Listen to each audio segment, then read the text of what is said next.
John Lennon's Imagine is the most famous song by a former Beatle.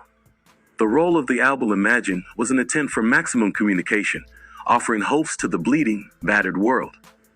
Imagine was John Lennon's second solo album, released in September 1971, just about 2 years after the Beatles went their separate ways.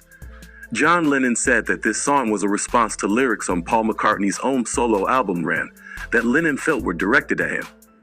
Paul McCartney has covered countless songs over the years, and yet he never put his spin on Imagine. He once explained why he didn't want to cover Imagine. Imagine was not a Beatles song. It was written and released by John when he commenced his solo career. Paul McCartney felt that everyone sings John Lennon's Imagine.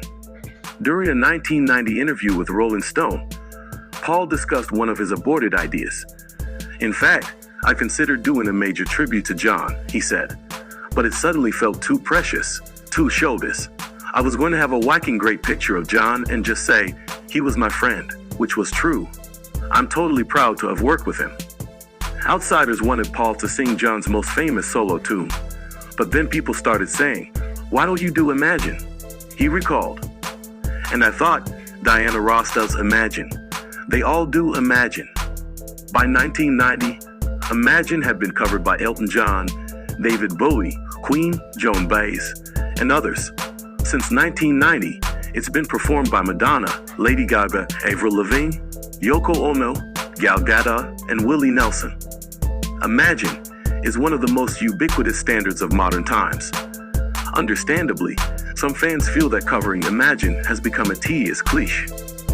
The song is also referenced in one of the most famous monuments to John, the Imagine Peace Tower.